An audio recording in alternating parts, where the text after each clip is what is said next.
여러분 작년 이맘때쯤 제가 영국에 다녀와서 해드린 이야기를 기억하실지 모르겠어요. 제가 처음 영국에 갔을 때 정말 특별한 환대와 사랑을 저에게 주셨던 그 영국 노 부부가 계십니다. 그래서 제가 25년 만에 그들을 찾아뵙기 위해서 그 지역에 갔었어요. 근데 안타깝게도 그 아내 되신 분은 이미 돌아가셨고, 그리고 남편 되신 분은 살아 계셨는데 이제 치매가 걸리셔서 요양원에 계셨습니다. 그래서 가서 인사를 드리고 또 감사도 표현하고 또 시간도 같이 보냈지만 저를 전혀 알아보지는 못하셨어요. 근데 그때 이제 그 만남을 갖고 그날 이렇게 터벅터벅 이제 역 있는 데로 갔습니다. 버스를 타기 위해서. 그날따라 정말 날씨도 굉장히 춥고 또 바람도 많이 불고 비도 오고 막 그랬어요. 근데 이제 차 시간이 좀 남아서 뭘 할까 하다가 옆에 카페가 하나 있어서 제가 거기를 들어갔습니다. 날씨도 춥고 그래서 라떼를 하나 시키고 이제 제 테이블로 와가지고 이제 앉았는데 제가 이렇게 움직이다가 잘못해가지고 이 컵을 친 거예요. 그래서 이 커피 잔이 땅에 떨어지고 그래서 산산조각이 나고 커피 다 쏟아지고 뭐 테이블이랑 의자에 다 묻고 사람들 막 다 쳐다보고 막 그래서 되게 저는 난감한 상황이 됐습니다. 근데 이제 저쪽에서 그 카운터에 있던 분이 아마 주인 같긴 한데 젊은 분이었어요. 이렇게 오더니 그냥 치워주더라고요. 치워주고 괜찮다고 해주고 그러더니 이제 다 치운 다음에 뭐라 그러냐면 I'll get you another one, 하나 더 주겠다고 하는 거예요. 그래서 저는 가뜩이나 미안한데 그래서 내가 돈을 낼 테니까 내가 또 살 테니까 그러지 말라고 했는데 한 사코 돈을 안 받더라고요. 그래서 그거를 받고 제가 되게 이렇게 그 순간을 기억하고 싶어가지고 평소에는 셀카 같은 거 잘 안 찍는데 셀카를 찍었어요. 그냥 공짜 커피가 너무 좋아가지고 이렇게 희죽히 웃고 있는 제 표정입니다. 근데 그때 이제 사실 제 마음이 이렇게 날씨도 춥고 또 만나고 싶은 분도 만났는데 또 아내분 돌아가시고 착잡하고 또 여러모로 이렇게 외지에 와서 그냥 마음이 그랬는데 이 커피 한 잔이 저한테 위로가 되더라고요. 그래서 어딜 가든 이렇게 마음이 따뜻한 사람이 있구나, 만날 수 있는 거구나. 그리고 하나님께서 마치 제 마음을 좀 위로해 주시는 듯한 그런 느낌을 받았습니다. 우리 교회에도 카페가 있잖아요. 인카페. 근데 저는 그 카페에 갈 때마다 여기 생각이 가끔 나요. 근데 인카페의 의미가요, 사실은 너무 좋습니다. 이것도 뭐 제가 아니면 누가 시작하자 그런 게 아니고 우리 성도님들이 이제 교회에 처음 오신 분들이 이렇게 어색하고 외롭고 그러실 텐데 그분들이 커피 한 잔 마시면서 이렇게 따뜻한 환대를 느끼시고 교제할 수 있는 공간이 있었으면 좋겠다 해서 우리 성도님들이 만들어 주신 거예요. 그러고 보니 저희 교회 이제 처음 오신 분들은 뭐 물론 다양하겠지만 어떤 분은 정말 타지에서 오신 분도 있고 또 심지어 타국에서 오신 분도 있고 있었던 교회를 떠나고 헤어지고 그래서 그런 마음으로 정말 허전한 마음으로 와 계신 분도 계시고 또 어떤 분들은 다녔던 교회가 있는데 그냥 어려운 상황 때문에 어쩔 수 없이 교회를 다시 찾아야 되는 그 쓸쓸한 마음 느끼신 분도 있으실 거고 또 어떤 분은 뭐 초신자시고 아는 사람 하나도 없고 외롭고 그런데 이런 따뜻한 그런 환대가 있는 이런 장소 또 그런 사람들이 굉장히 마음에 와 닿기를 또 그분들에게 그런 것이 느껴지기를 그런 바라는 마음이 있습니다. 자, 근데 그 카페가요 좀 더 확장된 모습이 바로 교회가 아닐까라는 생각을 해봅니다. 우리가 이민자로 살면서 또 외롭고 힘들고 지치고 그럴 때 내가 마음 열고 있을 수 있는 아지트와 같은 곳, 또 굳이 막 내 자신을 포장하지 않아도 있는 그대로 보여줘도 나를 받아주는 곳, 이런 것이 교회가 아닐까 싶어요. 그래서 저는 오늘 우리 이제 설교 시리즈 마인드 갭 설교 시리즈 시드 교회의 문화를 생각하면서 우리 교회에 여러분이 지금까지 잘 만들어 오신 문화, 그리고 더 아름다워지기를 원하는 문화를 환대와 포용의 공동체라고 생각해서 여러분과 나누려고 합니다. 이 환대가 어디서 올까요?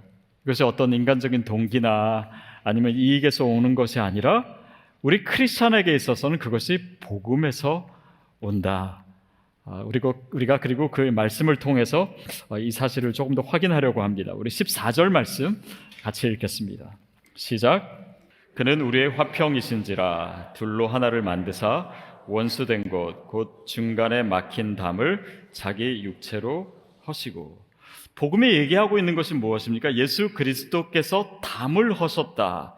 하나님과 우리 사이에 담을 허셨을 뿐만 아니라 유대인과 이방인 사이에 담을 허셨다라고 하는 의미로 사도 바울은 지금 얘기하고 있습니다. 그럼 인류의 역사를 보면 가인과 아벨 이후로부터 계속해서 사람들은 사람과 사람 사이에 담을 쌓아왔습니다. 지금 이 시대도 마찬가지죠. 백인과 유색인종 간에 담이 있고, 국가와 국가와의 담이 있고, 부자와 가난한 자들 간에 담이 있고, 인종 간에 담이 있고, 보수와 진보 간에 담이 있고, 경상도와 전라도에도 아직 담이 있는 것 같고, 또 여러 가지 이슈 속에서 사람들은 담을 쌓아 놓습니다.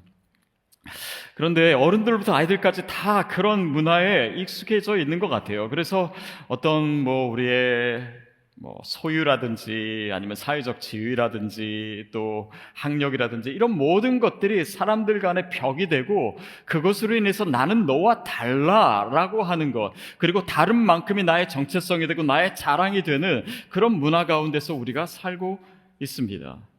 그런데 오늘 원칙적으로 복음을 가진 우리에게 하나님께서 선포하시는 것은 그 모든 담은 예수 그리스도의 십자가로 인해서 이미 다 허물어졌다, 이렇게 선포하고 계세요. 그러니 크리스찬인 우리에게는 우리 앞에 있는 이 담들을 어떻게 우리가 무력화시킬 것인가, 그것을 넘어설 것인가, 이 갈라진 두 부류가 어떻게 하나 될 것인가, 어떻게 차별을 없애고 그런 배제를 없애고 사랑과 하나됨의 문화를 만들 수 있을까, 그것이 우리에게, 특별히 교회에게 주어진 책임이 아닌가 싶습니다.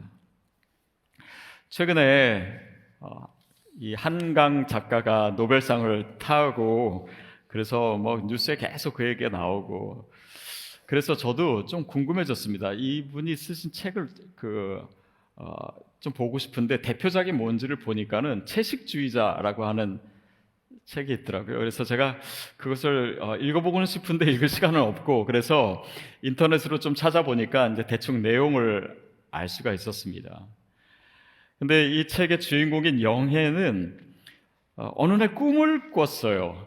근데 동물의 어떤 그런 이 피와 이렇게 고기가 범벅이 된 이런 끔찍한 꿈을 꾸고, 나는 이제 더 이상 고기를 못 먹겠다, 채식주의자가 돼야 되겠다라고 결심을 해요. 근데 이 소설의 내용은 어떻게 진행이 되냐면, 이 그러니까 이 주인공의 관점이 아니라 이 사람을 대하는 언니, 형부, 남편, 이 사람들과의 관계 속에서 계속해서 채식주의자가 된 이 여인을 압박하고 또 이 그녀에게 폭력을 가하는 이런 내용입니다.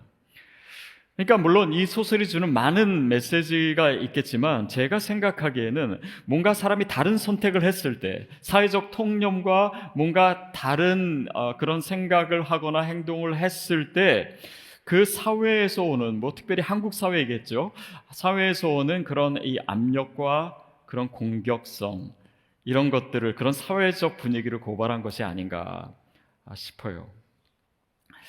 자, 우리의 삶에도요, 우리와 다른 사람들이 있습니다. 다른 생각을 가지고, 다른 정치적 신념을 가지고, 다른 경험을 하고, 다른 사고방식과 신념을 가진 그런 사람들이 있습니다. 그런데 우리는 그들을 어떻게 대하고 있습니까?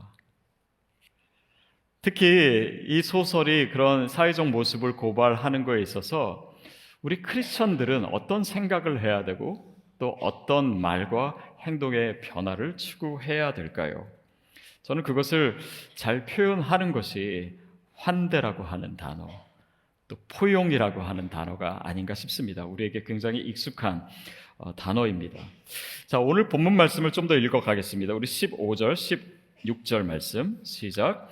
법조문으로 된 계명의 율법을 폐하셨으니 이는 이 둘로 자기 안에서 한 세 사람을 지어 화평하게 하시고 또 십자가로 한 몸으로 하나님과 화목하게 하려 하심이라. 원수된 것을 십자가로 소멸하시고 법조문으로 된 계명의 율법을 폐하셨으니, 이것은 예수님이 율법을 싫어하신다거나 아니면 율법이 잘못됐다라고 하는 것이 아닙니다. 그것도 하나님의 음성이고 이스라엘 백성이 소중하게 또 그것을 통해서 경건을 쌓아갔던 것입니다. 그런데 예수님이 지금 사도 바울이 얘기하고 있는 것은 율법주의를 얘기하는 것입니다. 그러니까 그런 율법을 우리만 가졌기 때문에 내가 그것을 지킴으로 인해서 우리는 이방인과 달라, 그리고 나는 선하고 그들은 악하고, 나는 선택받았고 그들은 선택받지 않았다는 이런 이 사고 방식과 그들의 프레임에서 크리스찬은 벗어나야 된다라고 하는 것을 얘기합니다. 왜냐하면 그런 율법주의는 계속해서 차별을 만들어내기 때문에, 나는 너와 다르다라고 하는 그런 이분법적 생각으로 사람들과 사회를 보게 하기 때문에 그것이 크리스찬에게 어울리지 않고, 복음 안에서는 그 틀을 깨는 뭔가가 있다라고 하는 것입니다. 그 뭔가가 무엇입니까?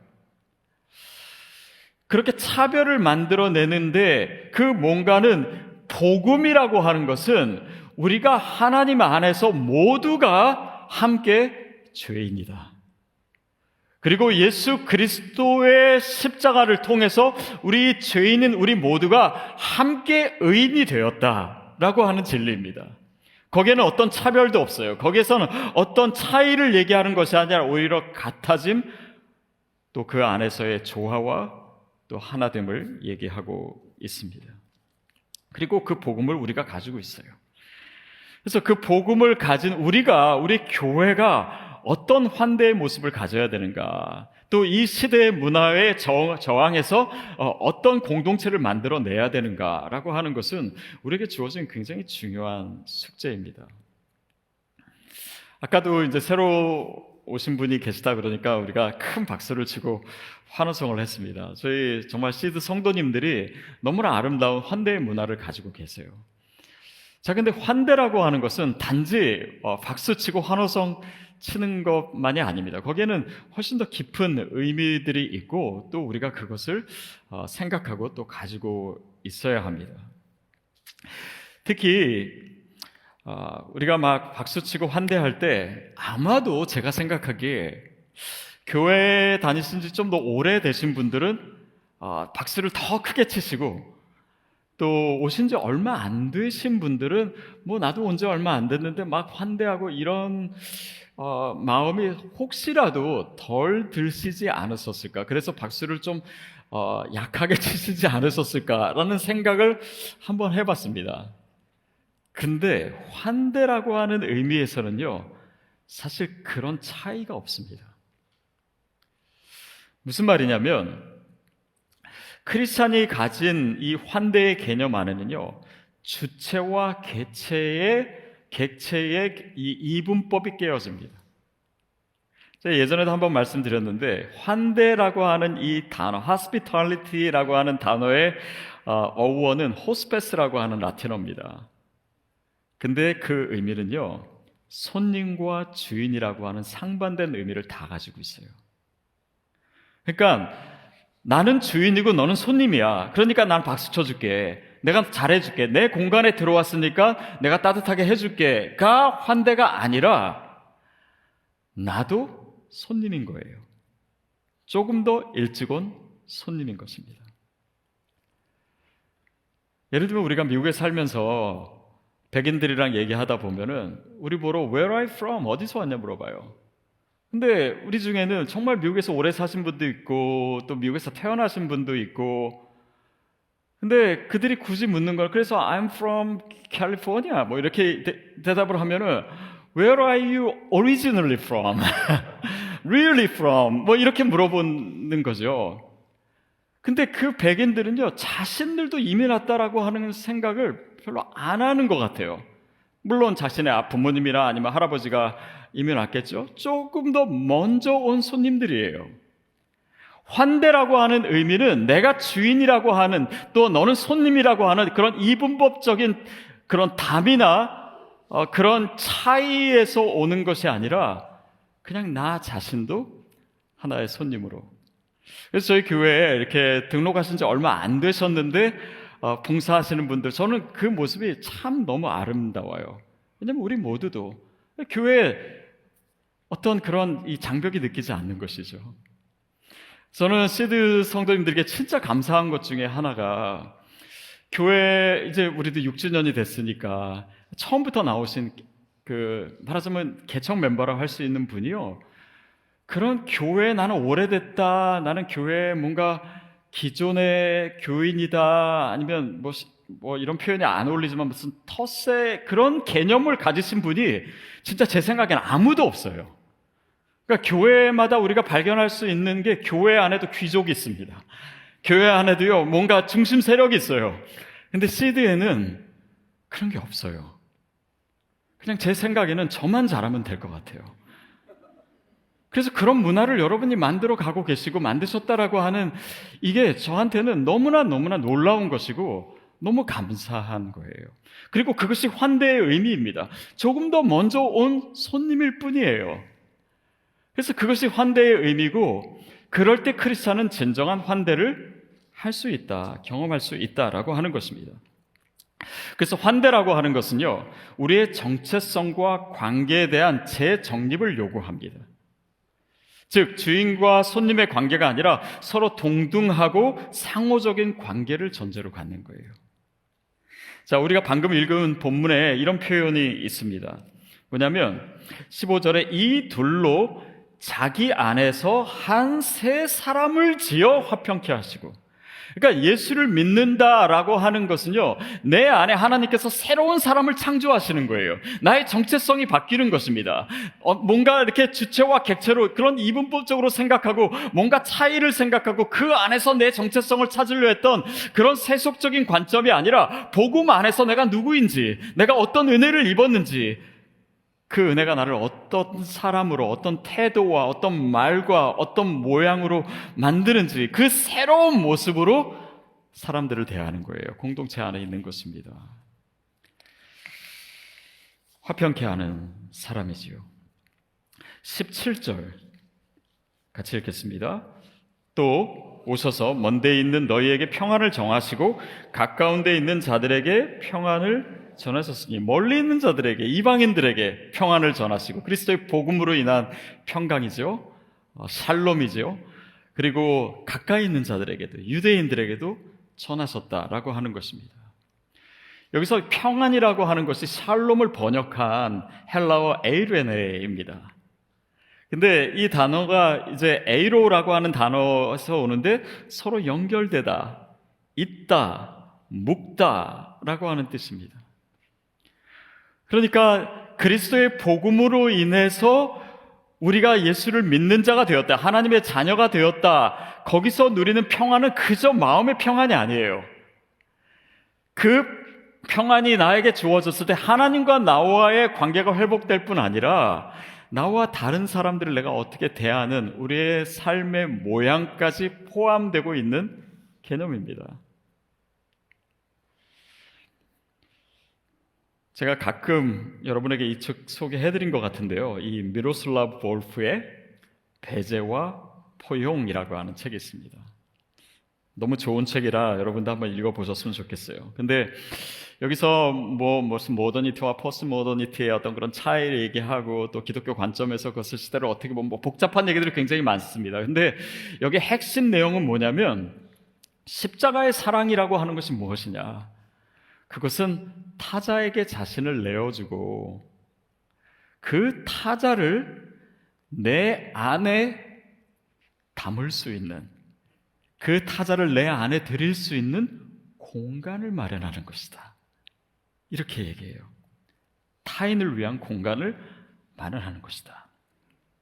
다시 말하면 나와 다른 사람들, 또 심지어는 어떤 구조라도 나와 적대 관계에 있는 사람들, 그 사람들이 적으로 남아있지 않고 연약한 자들이나 아니면 나와 다른 사람들이 들어올 수 있는 그런 공간을 마련하는 것이 복음을 가진 것이고 그것이 신앙인의 모습이다라고 얘기해요. 자, 그래서 여러분, 우리가 예수를 믿게 되면요, 이 공간이 시작됩니다.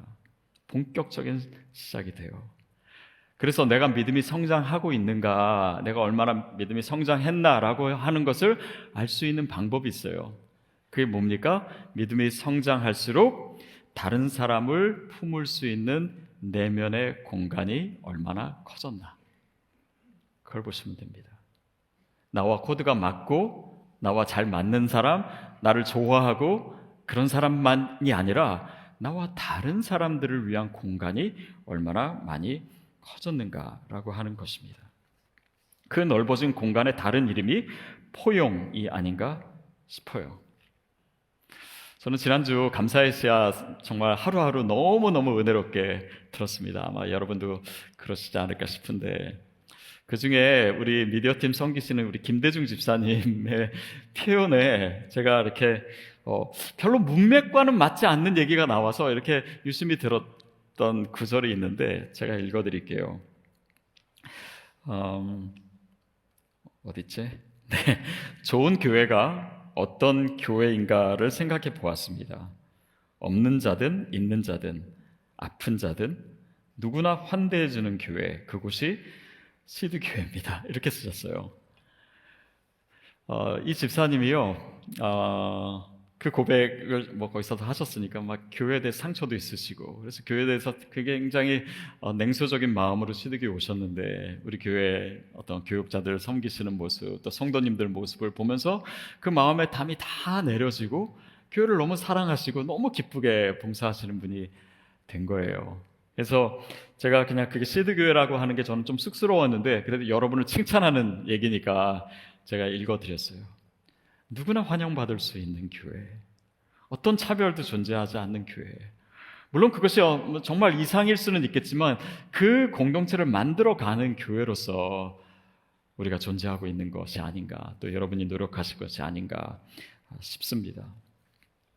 자, 그래서 이 포용이라고 하는 개념을 교회가 어떻게 표현해야 되는가, 또 우리 자신이 어떻게 실천해야 되는가를 생각해 봤습니다. 그래서 이 내면의 공간의 모습이 우리 공동체 안에서 어땠으면 좋을까라고 하는 것을 제가 세 가지로 생각해 봤습니다. 첫 번째가 뭐냐면 기다려주는 것입니다.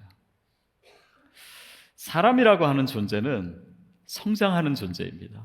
발전하는 존재예요. 그래서 그것이 육체적으로도 그렇고 정신적으로도 그렇지만요, 우리의 신앙도 사실은 항상 똑같지가 않아요. 계속해서 발전할 수 있는 존재입니다.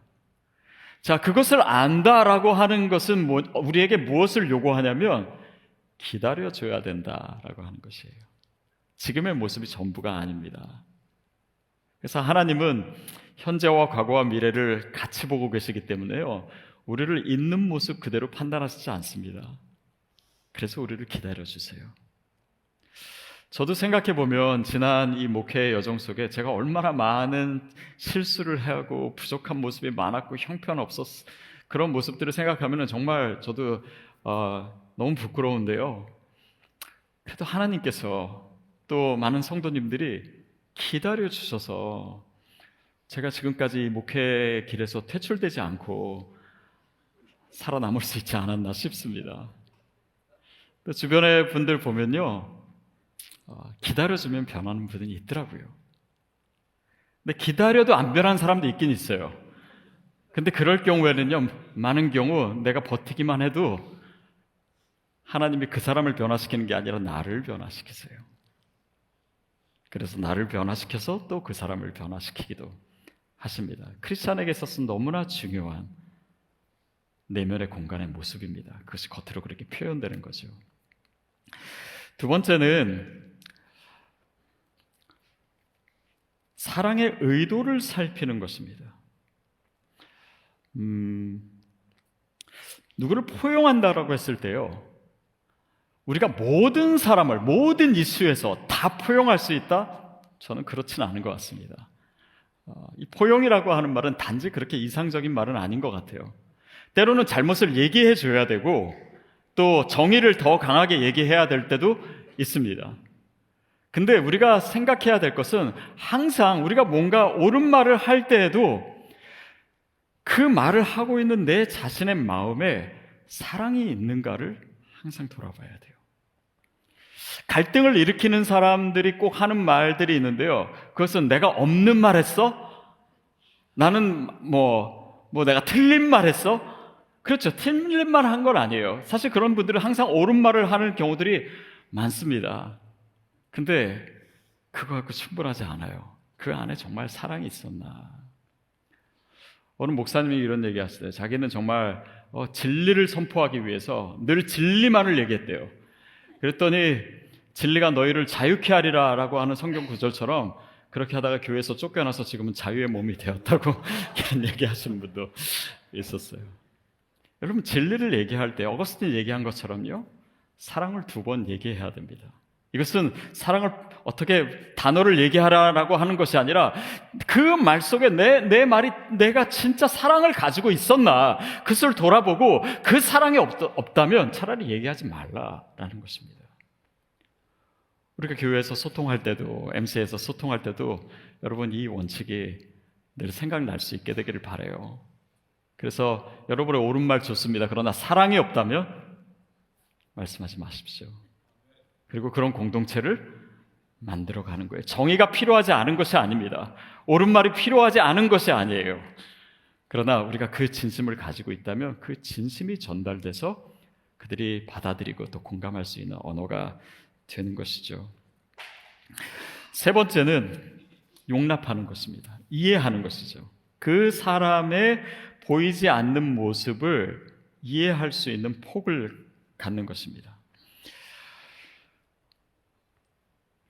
제가 작년에 영국 갔을 때 오늘 얘기를 많이 하네요. 그때 제가 런던에 있는 한 식당을 가고 싶었습니다. 그때 제가 잘 아는 목사님과 같이 갔었는데, 그 식당은 제가 언젠가 한번 말씀드린 적이 있어요.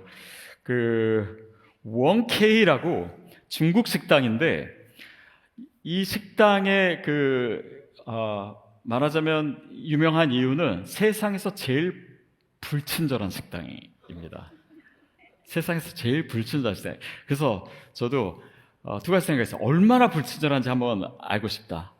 그리고 그렇게 불친절한데 이렇게 유명할 정도면 정말 음식이 맛있지 않겠나, 이런 생각으로 이제 갔어요. 예전에 말할 때는 제가 직접 못 갔기 때문에 좀 구체적으로 얘기할 수가 없었는데, 이번에는 이제 갔다 왔기 때문에 그래서 식당 사진을 가져왔는데, 이 식당입니다. 제가 찍은 거예요. 그래서 들어갔습니다. 근데 이제 저랑 같이 갔던 목사님이 중국말을 좀 해요. 그래가지고 이렇게 그 메뉴를 주문하면서 거기 이제 여자 웨이트리스한테 이 메뉴에 없는 음식을 좀 물어봤습니다. 그랬더니 이분이 짜증을 내시는 거예요.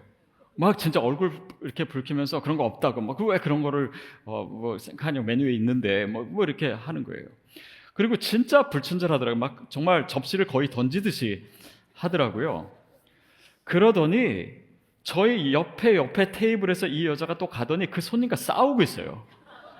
그래서 저는 이게 컨셉이니까 여기는 일부러 하나보다. 근데 그게 아닌 거예요. 진짜 싸우는 거고, 그 남자가 너무 화를 내고 막 목소리 커지고 사람들 다 쳐다보고 이 여자도 질세라 막 혈기를 내고, 그래가지고 그 남자는 막 화내면서 나갔어요. 진짜로. 그래가지고 저도 이렇게 먹으면서 진짜 이렇게 가슴을 졸으면서 먹었습니다. 근데 저쪽 옆에 있던 한 조금 연세 들어 보이는 한 여자분이 여기 있는 손님들한테 그렇게 얘기하는 거예요. 이 여자 웨이트리스를 내가 오랫동안 아는데 원래 이런 사람이 아니다.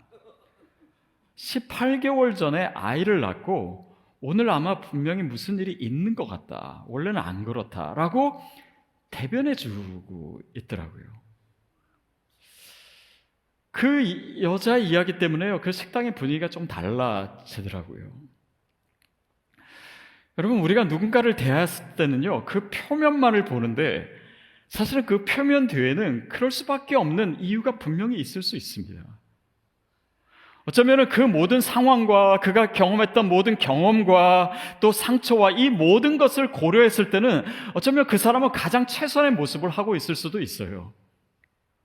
누군가가 그 마음을 가지고 그 시선을 가지고 이렇게 대변해 줄 수 있는 누군가가 필요하다면 저는 그것이 저와 여러분이 됐으면 좋겠습니다.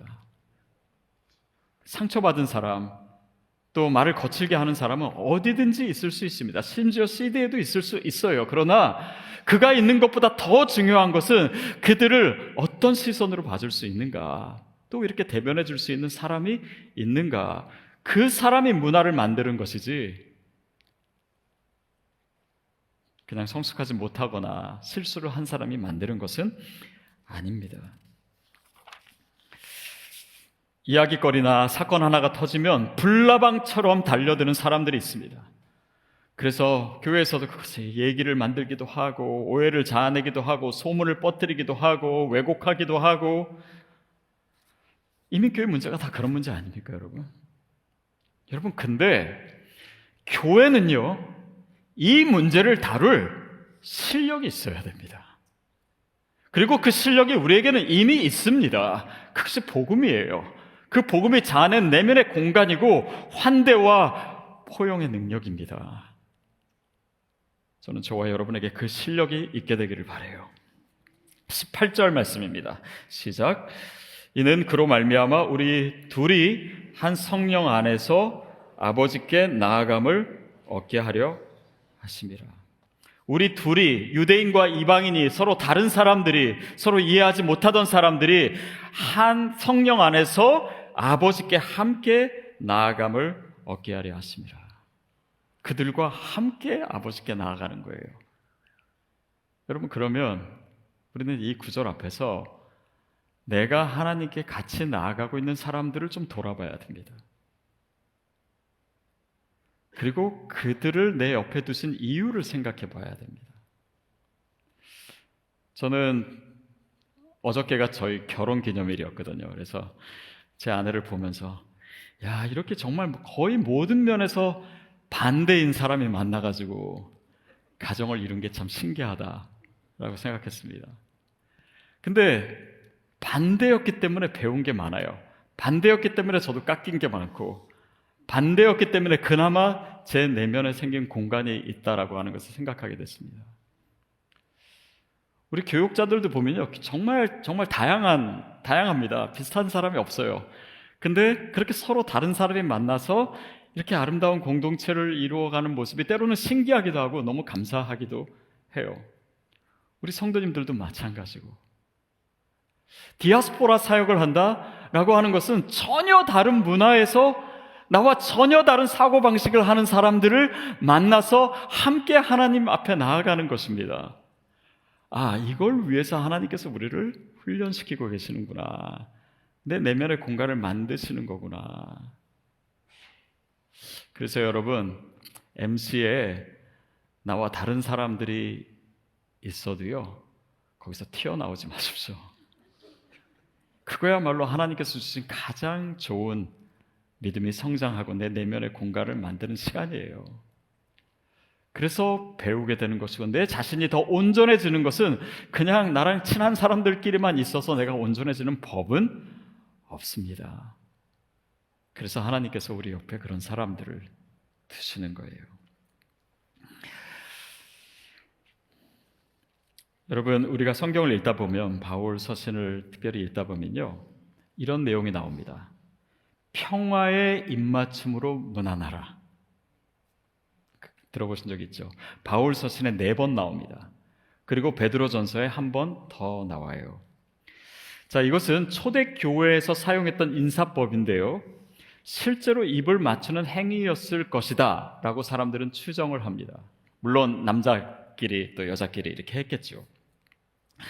자, 근데 이것은 그리스도인 간의 어떤 평화와 사랑을 상징하는 행위인데 나중에는 이것이 예배의 의식으로도 한동안 있었습니다. 근데 어느 시대에 또 없어지기도 했죠. 자, 그것은 뭐냐면 크리스찬에게 있어서 이 평화의 입맞춤은 우리가 크리스천이라고 하는 하나의 표시, 하나의 증거, 하나의 정체성의 모습으로 요구되었던 것입니다. 그래서 우리가 예배 시간에도 인사하잖아요. 근데 이것의 유래를 보면은 그냥 인사하는 게 아닙니다. 평화의 입맞춤, 이 초대교회 전통에서부터 계속해서 유래된 것일 수 있습니다. 자, 근데 이 거룩한 입맞춤과 관련해서요, 우리가 특별히 기억해야 될 사건이 하나 있습니다. 그것은 AD 203년에 북아프리카의 카르타고에서 기독교 박해 시대에 일어났던 한 순교의 장면입니다. 자, 그때의 기록이 남아있어서 굉장히 이 사건을 우리가 자세히 알 수 있어요. 그때 5명이 잡혔습니다. 근데 이 5명 모두 세례를 받지 않고 세례를 받기 위해서 준비하고 있었던 학습자예요. 그러니까 말하자면 초신자였습니다. 그리고 3명은 남자고 2명은 여자였어요. 근데 그 중에 1명은 페르페투아라고 하는 여인인데 당시 젖먹이 아이를 가진 21살의 귀족 여인이었습니다. 그리고 또 한 여인이 있었는데 몸종이에요. 이 여인의 몸종인데 그녀 또한 임신 중이었습니다. 이름이 펠리키타스라고 하는 여인이었어요. 자, 이들이 순교를 어떻게 당했냐면요, 먼저 남자 3명이 이 큰 원형 경기장에서 맹수들이 있는데 던져졌습니다. 그래서 그들에게 찢겨서 죽었어요. 그리고 나서 이 여인 2명이 경기장으로 나왔습니다. 근데 사람들이 깜짝 놀랐습니다. 왜 놀랐냐면 이 귀족 여인이 자기의 몸종인 이 여인의 손을 잡고 나타난 거예요. 이것은 우리로서는 이상할 게 없지만 그 당시 이 로마 문화에서는 귀족과 노예가 신체적 접촉을 한다라고 하는 것은 있을 수 없는 일이었습니다. 그리고 그들이 순교하기 전에 어떻게 했냐면 거룩한 입맞춤을 했어요. 그것이 성화로도 많이 그려져서 제가 사진을 하나 보여드렸는데 거룩한 입맞춤을 했어요. 당시의 로마 사회에서 정말 귀족과 노예가 같이 앉아 있을 수도 없었고, 이것 단지 몸종은 단지 그냥 이 귀족의 소유품에 불과했던 이 사람을 손을 잡고 신체적 접촉이 있고 입을 맞췄다라고 하는 것은 당시 그 원형 경기장에 있었던 사람들이 상상도 할 수 없었던 일이었습니다. 근데 그들은 왜 죽음 앞에서 이런 표현을 했을까요? 그들은 그 사람들에게 크리스찬으로서 어떤 메시지를 전하고 싶었던 것입니다. 내가 예수를 믿는 사람으로서, 그리스도인으로 된 사람으로서 이 모든 사회적 계급과 이 모든 차별을 넘어서는 그 복음의 진짜 내용을 그 사람들에게 그 죽음 앞에서 표현하고 있었던 것이에요. 여러분, 그것이 복음입니다. 우리가 가지고 있는 복음이에요. 그들이 표현하고자, 그들의 삶과 죽음으로 표현하고자 했던 복음이 가진 핵심적인 메시지였습니다. 여러분, 오늘 우리는 그 전통을, 또 그 신앙의 진리를 어떻게 이어가고 있습니까? 인종이나 사회적 계급이나 정치적 이점 등 정말 사회적으로 많은 이슈에서 양극화가 이루어지고, 그래서 서로 단절되고 또 서로를 믿지 못하는 사회. SNS도 있고 인터넷도 있고 셀폰도 있고 카카오톡도 있고, 그래서 서로가 서로 많이 연결된 사회입니다. 그러나 그 연결된 초연결성의 시대에서 사람들은 이전보다 더 단절되고 더 외로운 시대에 살고 있습니다. 그러나 여러분, 그 시대에 우리를 두신 것은, 우리 교회를 세우신 것은, 우리에게 여전히 소망이 남아있는 이유는 이 시대와 이 땅에는 아직 복음의 숨결이 살아있기 때문입니다. 하나님의 사랑을 가진 사람들이 아직 있어요. 그리고 그 사랑을 실천하고 이 세상 가운데 보여줘야 되는 교회가 여전히 있습니다. 저와 여러분이에요. 우리 시드입니다. 여러분, 오늘 우리가 저의 이 부족한 설교를 듣고 당장 원수를 용서하고 나에게 상처를 줬던 사람들을 갑자기 사랑하고, 물론 그러면 좋겠죠. 근데 그것까지 다 소화시키실 수 없는 분들도 있을 겁니다. 그러나 오늘 우리가 생각해야 되고 또 내 삶에 적용해야 될 것은 어쩌면 그렇게 어렵지 않은 것입니다. 내 컵을 깨뜨린 사람에게 커피 한 잔 다시 주는 거예요. 나를 찌른 사람을 향해서 째려보지 않고 억지 웃음이지만 다시 미소 지어주는 것입니다. 나와 다른 사람들, 나와 생각이 다른 사람들, 또 내가 이해할 수 없는 행동을 하는 사람들의 그 뒤편에 무엇이 있는지를 한번 고민해 주는 것입니다. 그리고 내가 한 말에 사랑이 있었나? 그것을 한번 돌아보는 것입니다. 그러다 보면요, 나는 작은 노력을 하는데 내 안에서 내가 아니라 성령님이 일하시는 것을 느낄 때가 있습니다. 그럴 때 하나님께서 나를 변화시켜 가세요. 우리의 공동체를 변화시켜 가세요. 그리고 어쩌면 이 캘리포니아의 한 구석에 있는 우리 교회가 그런 공동체를 만들 수도 있습니다. 우리 현실의 삶, 또 나 자신을 봤을 때 아직 갭이 있습니다. 마인드 갭. 그러나 이 갭을 우리가 볼 수 있다면 이것을, 그 복음을 가지고, 그 능력을 가지고 넘어설 수도 있지 않을까요? 그 도전, 그 문화, 저와 여러분이 또 우리가 함께 힘을 합쳐서 만들어 갔으면 좋겠습니다. 그래서 복음이 여전히 이 시대 가운데 살아있다라고 하는 것을, 또 크리스찬들이 이런 공동체를 이룰 수 있다라는 것을, 그래야 우리가 세상에 나가서 우리 직장에서 우리 모든 관계에서 이 문화를 심는 씨앗으로 살아갈 수 있지 않을까 싶습니다. 그 아름다운 결단과 적용이 저와 여러분에게 있게 되기를 축복합니다.